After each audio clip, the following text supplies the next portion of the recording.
So we can turn it over to campaign manager Billy Miller, so he can get some GOTV, which is short for those of you who don't know, which I'm sure everyone on this call does, but GOTV is short for Get Out the Vote. And so, campaign manager Billy Miller, um, go ahead. The floor is yours. Thank you for joining us this evening. Thank you very much for having me. Of course, and thank you all for obviously all of the tireless work that you do just to make sure that Black voices and Black issues are heard and pushed to the forefront. So I thank the Black Caucus for your resiliency and your always your advocacy for issues, and the work doesn't go unnoticed by folks like myself who's always involved in statewide elections and local elections and things like that. So it's very important. And I appreciate the chance just to get on here and talk a little bit about GOTV. So GOTV, as you stated, Corinne, is a get out the vote. We always look at that. Traditionally, GOTV used to take place. It was always the last 30 days of an election cycle. Now, pretty much since early voting has begun, I start GOTV pretty much 50 days out because that's pretty much when early voting can begin. The purpose of GOTV is actually driving the vote, right? So it's actually getting people to deliver votes and actually cast that ballot.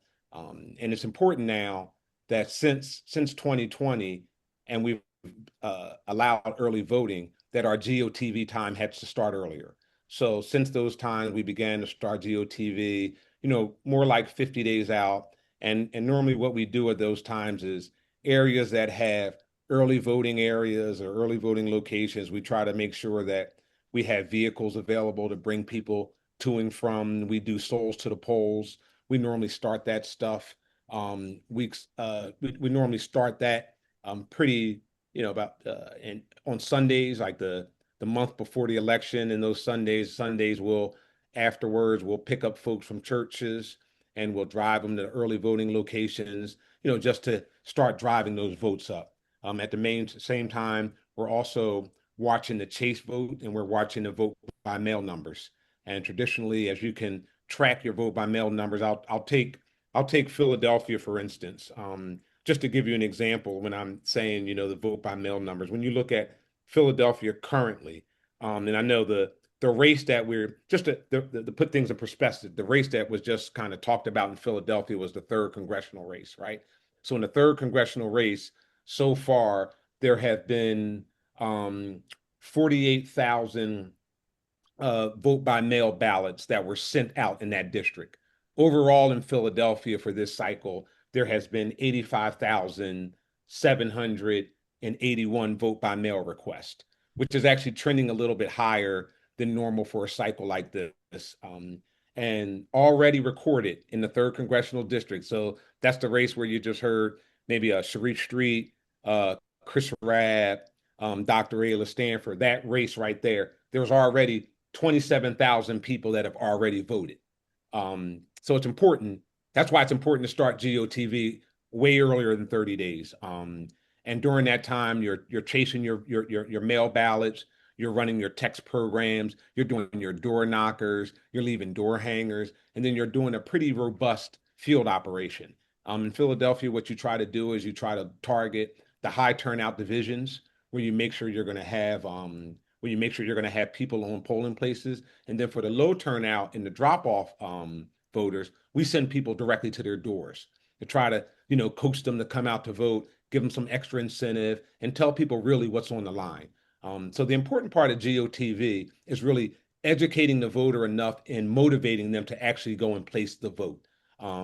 You're not doing the job of the candidates necessarily. It's their job all along to do their platforms and explain things. What you do during the GOTV time, it's important to let people know really what's on the line. And that's how you can start to gauge where your turnout can be. Is pushing folks during the GOTV period. During that time, we do motorcades. Motorcades are when you get a lot of people to go in cars, and you drive around neighborhoods and you start sound, you run sound trucks. You tell you like it's like waking up your voter base, and you're telling people, hey, and in another 3 weeks there's going to be election. We need you to come out to vote. And these are the and during that time while you're going to doors, you're putting QR codes on people's doors, and a QR code, when they scan it, it can show them where they can find their closest polling place. So when somebody gets a door hanger on their door, it'll show some information about the candidate, but as well, it'll also show a QR code that then that'll be their call to action. So GOTV is you really closing out your call to action and getting those voters to the polling place. Um, I know there's a lot of there's a lot of different tactics that are going to be put in place, especially in the third congressional district in Philadelphia. I'll run by a few that I've heard. I know that when you get I mentioned the Souls to the Poll program, which people try to run with the church communities and the support of the Black clergy, where you try to get people after church to go to the early voting locations. You'll be doing motorcades. Well, motorcades when you're going to be going around passing out information. A lot of times we also do during the Supreme Court retention races, we did food trucks. And we had food trucks outside of the early voting locations where people could come down and get a bite to eat after work, place your vote. And something similar like that will probably be happening on election day in Philadelphia. I expect that there'll probably be some, food trucks at places, as well as there's another tactic that colleges that I've just seen recently employed was they do DJs at polling places. So you find the highest polling places where you find a right demographic of folks to come out to vote, and you play the music at the polling places. You make the noise. People can come, and you make videos, and you tell people to come. You kind of make it a party. The one of the things we know, we're trying to bring the cool back into voting. Because one thing is, if we're all watching what's happening in Washington, it's not cool when you don't vote, right? See, the outcome of not voting anymore is just not an option. So what we're really trying to do is during this time period, this is your sprint to the finish. You've run your miles in your race, and now this is your last sprint to the finish at GOTV. So you implore all tactics. About some of the things that Billy has done in the past. Billy Miller basically is also, when we're talking about actually field work, he's done a lot in terms of Black Men Vote. I know that I'm the data manager for Black Men Vote in Philadelphia. Billy Miller has been the leader out in there. He will take probably around 20 or 30 people doing a number of different tactics. First tactics is telephone. He will actually be doing polls and actually doing contacts and reaching out to people on a regular basis. So that's one of the things he does. The other thing that he will actually do is that he will actually go and knock doors, hitting doors on a regular basis with a crew of at least 10 to 15 cars and mobiles, actually in Philadelphia. I could tell you in 2023 and also in 2024 and 2022, just in one particular month, we hit over 120,000 doors. Okay. Wait, here's Billy. There he's back. He's back again. $120,000 door. I was bragging about what you did, Billy, with Black Men Vote. So continue. Sorry. Yes, no. We were just kind of just explaining some of the GOTV efforts, but I know Michael and I we were running a program before with Black Men Vote, and it was obviously our goal to touch doors and to get people to come out to vote. We overshot our goal probably, I think, by about 20,000 doors, and it made a significant difference. You really learn that during these times that voters miss real contact. Voters miss true engagement. And during these times, we were able to not just hit that many doors, we were also able to complete 75,000 phone calls where you actually had real engagement and true dialogue that took place. So, GOTV, we always implore, text messaging, phone programs, phone banks, auto dialers, any tool in the toolbox, to get folks to come out to vote. And what we've learned is, when you use that and you lay it over with data, which shows the people that have voted or the people that have requested vote by mail, you kind of know the voters that you can go after. So there's nothing better sorry, than being able to use all of the tactics available during these times to actually get a successful outcome.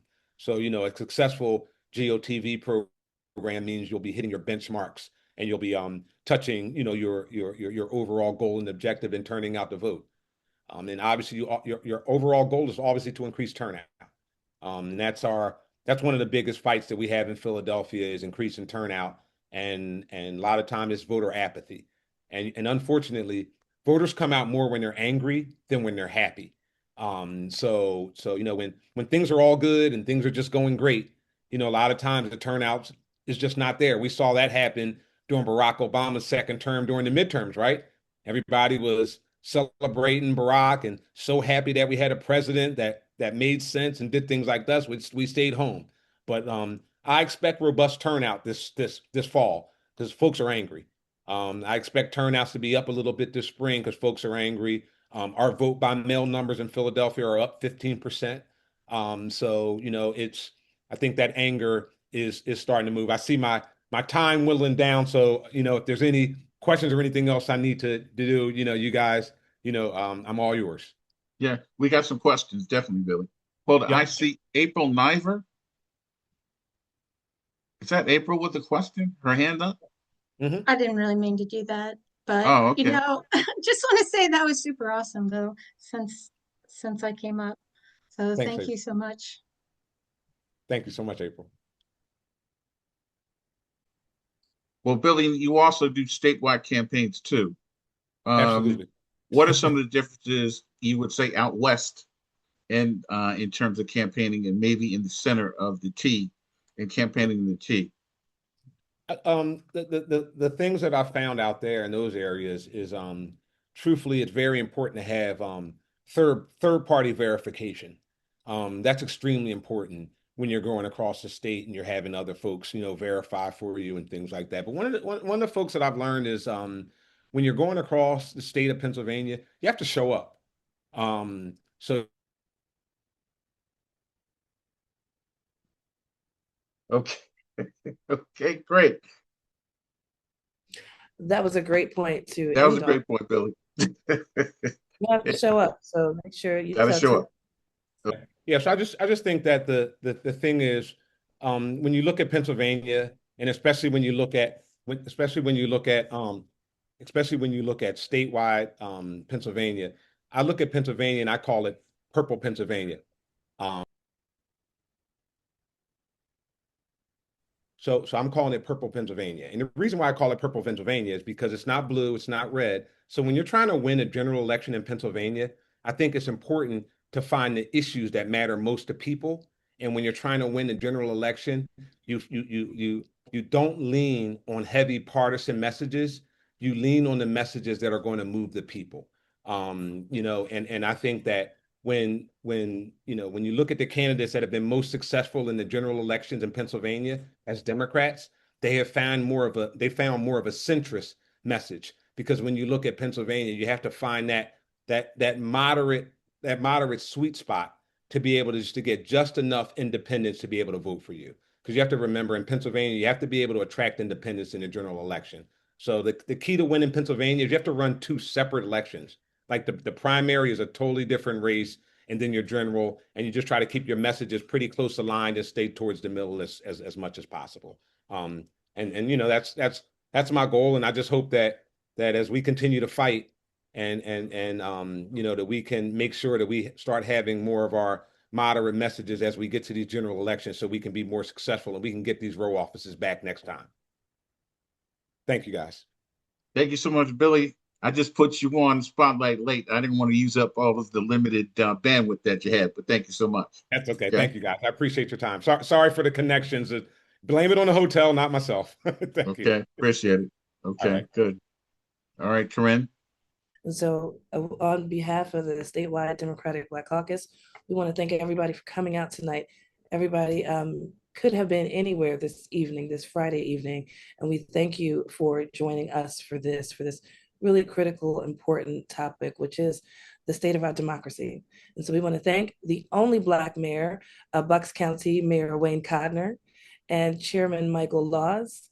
Thank you so much for putting this together, Chairman. And we will bid you adieu after this final video from Senator Shree Street. For myself, I'd like to say thank you. This is necessary. We need to hear from candidates. We need to, as Democrats, come together, like the question that was asked over and over again. So what I'd like to say is that don't let this be our last time communicating. Let's continue to talk, bring up points and issues, and keep reminding our elected officials that they work for us. As an elected official, I'm telling you that it's our responsibility to listen to the public. The lovely Corinne. Yes, and on behalf of the third largest county here in the swing state of swing Commonwealth of Pennsylvania, I thank everyone for being here. And thank you, Chairman Laws, for, again, for putting this together. Sure. Okay. And I want to thank Mayor Codner in Richland Township, and he got elected. And how many folk are in your? What's the population of your town? And I think that they're only like, tell us the demographics breakdown, man. Demographics of Richland Town Borough are 1,250 residents, give or take. We've had some births and we've had some passings, and it is 95% Caucasian. It is 2% other and 3% Black. It is a average educational level of high school graduation. Average household income is about $50,000. It is split 50-50 male to female. And as somebody who's been up when the town wakes up, it wakes up about 4:30 in the morning. It turns in right around 7 o'clock at night, and do not knock on doors when the Eagles are playing. That's right. Do not knock on doors when the Eagles are playing. Okay, Corinne, any passing thoughts? Thank you so much, Corinne. I can't thank Corinne enough. You guys don't understand. I was all set, all organized. You guys can now hear the videos. I had to send this to Corinne, and then I had to upload some of the videos that I had locally on my phone to put it up on YouTube so she could play it. Great job, Corinne. Thank you so much. I appreciate you guys so much. Thank you. Corinne, anything else? Corinne is a superstar. Yes. Tell 10 of your friends to tell 10 of their friends to vote May 19th. It's critical. Yes. All right, good. And also thank the Progressive Caucus for giving a presentation and determining and explaining exactly what the state committee is. Because most people don't have the faintest idea what it is. Thank you so much. Excellent presentation, ladies. Thank you so much for being here. And Dennis Brown, once again, thank you for your wonderful presentation and all the work that you did with all the creation of the videos. Okay, guys, thanks so much. Good night. Good night.